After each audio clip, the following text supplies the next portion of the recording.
What's up, chess player? I want to share with you today the biggest problems that I currently have in chess, or maybe apart from getting into time travel in every single round, that is painful enough, but the biggest problem I currently have here, and that is the perfect example, this game as I have played as white, is underestimating my opponent's counterplay or just blundering it altogether, because so often I get such a huge position, fantastic one, I have the initiative, I control pretty much everything on the board, and then I miss some tactical counterplays that my opponent might have, and then everything is the other way around, he's suddenly in the driver's seat, and then it's so difficult to get back. So here I'm playing this King's Indian defense as white against a 22, 100 rated player, and yeah, I'm playing this fianchetto variation, very solid one, very promising one. I can only recommend you that one. So e5, my opponent is trying to create some counterplay in the center, but I just develop all of my pieces here centrally. Bishop to e3 and rook to d1. Now all of my pieces are developed. That is the best thing you can dream about as a result of the opening here. And I'm just trying to start my attack. I'm playing f4. Of course, you should be a little bit careful with the e pawn because it might be vulnerable in some cases, but here it's perfectly protected. And yeah, I'm just continuing my attack. It's +1 according to the engine, and it's a very pleasant position to play unless you blunder some initiative, because that is basically the nature of the King's Indian, that black is giving up the initiative and seems like the position is passive, you don't have anything, and then suddenly black is just giving you a checkmate. That is how it works. And yeah, h5, g5, knight h7, at this point I thought, well, I have everything under control, and maybe f5 is winning immediately, but somehow I didn't really want to give up the e5 square, so I thought, let me just improve my position slowly, step by step, and not giving my opponent any chances at all. So I played here king to h2, just protecting everything.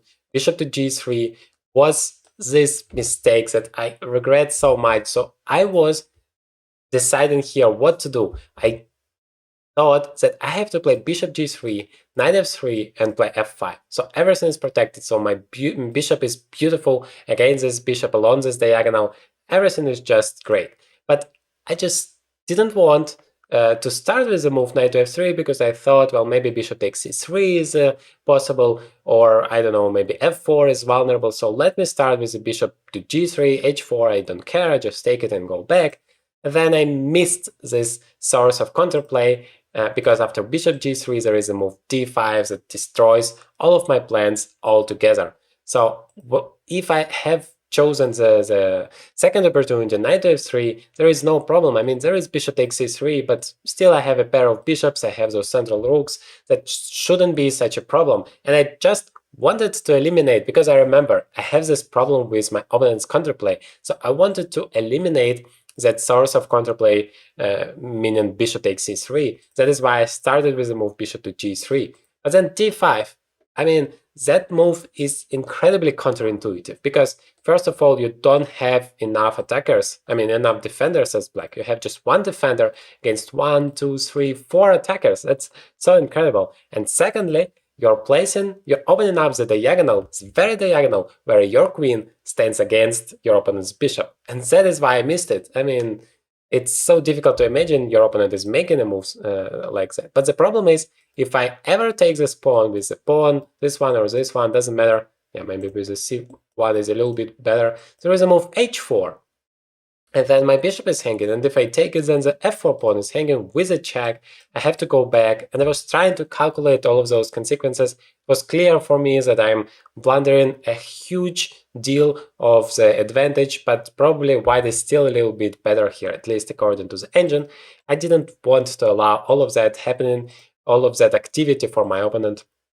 So I played here the move e5, but that also has a huge drawback of this pawn structure. I mean, this light squares are just horrible now, and my opponent takes on e4, and yeah, I have to suffer with this pawn structure till the end of this game, and that was such a miserable experience. So c5, my opponent is giving me another chance. Please try to stop the video for a second and find the best move for white. I mean, that is a very incredible opportunity here.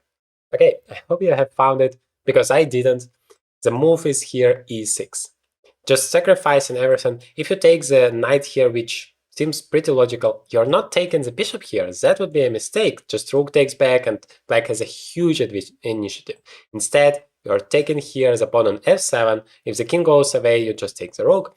But if king takes, then you have queen takes c4, and there is just no way to deal with all of the problems. I mean, king f8, the move, just trying to avoid all of the difficulties, bishop g6, and checkmate is coming. When bishop e6, you just take it. And if you play bishop e6 immediately, which seems to be even stronger because you're pushing the queen away, then still bishop takes g6. And once again, king goes back, you take the bishop, king takes, you just take the bishop there, and checkmate is unstoppable here. I mean, you have to give up so many pieces here, and then, yeah, final blow like f5 will come, just can't survive in such a position.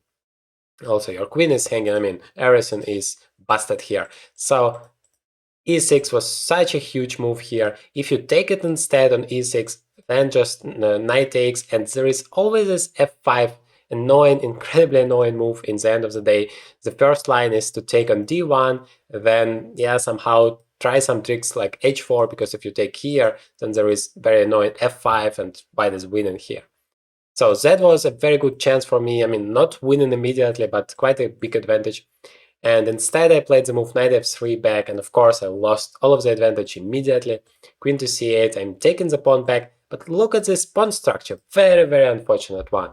I played h4 at some point here. No, that was later, never mind. But still, it's so annoying here to play against those pawns. I mean, I can't do anything. I played queen to c2 because I wanted to play f5, at least get some initiatives there, but queen to c8, once again stopping that, and yeah, very difficult. I wanted to remaneuver my knight here, but those pawns are just moving one day, and yeah, my opponent, all he needs to do is just to consolidate a little bit, and then he's definitely going to be better thanks to those light squares. So bishop e6, here I play the move h4, and bishop xa2 comes as a complete surprise for me, because I thought, well, that's just a bad move. I'm going to play b3, I'm going to trap that bishop, but now boom, rook takes d2, bishop takes b3, and yes, I have an extra exchange, but good luck trying to stop those three protected, connected passers. I mean, that was an incredible and an impossible mission for me. I have played bishop, rook to b1 first, and then bishop to c2. I just thought, well, either you go back and lose the pawns, or you have to exchange the bishop, and then I double your pawns, and then it's not going to be that dangerous. But I was so wrong, because after queen e6, takes, I just cannot do anything with those pawns. They're just moving there. And remember what I told you about the light squares. This knight is about to come and decide the destiny of the game. How miserable that bishop is. And the king might be in trouble. Like, everything is bad in this position for me. So I suffered for a little bit. Every move is just making it even worse. c4. I mean, you just can never stop those pawns. I tried to do that with my bishop, but I just can't. I just can't do that. And here I just decided to create at least a little bit of counterplay, because if I don't create any counterplay, I can never fight against my opponent. So I played here f5, exchanging the pawns, then played g6. I just wanted to get to the king. Of course, you might say that exchanging the queens was a mistake, because without the queens, it's so difficult to create some powerful threats against the king. But I couldn't really do it, otherwise the pawns will be pushed immediately. So pawn takes, rook to g2, I want to take the g6 pawn, I want to get to the king, but then just rook g7, and I can even win the knight here and have a full rook up, but that doesn't help, because the pawn is just promoting here, b2, there is no way to stop it. So I played instead rook to g1, but still, there is no way to deal. Sacrifice my bishop, and now my opponent has two pieces, and yeah, three annoying pawns, and of course such a huge passer on b2. And yeah, I struggled a little bit more, and then finally resigned here, because there is no way I stop all of those pawns from promoting. So thank you very much for being with me here. Let me know in the comments, what is your current biggest problem in chess? What do you think? Because yeah, for me, it's incredibly annoying, along with having time travel in every single game. And here you can see a truly amazing game when I promoted a second queen and plundered the entire advantage. It was like +10, and in 1 pawn promotion into a queen, I just lost the entire advantage. Incredible game. You absolutely must take a look at it.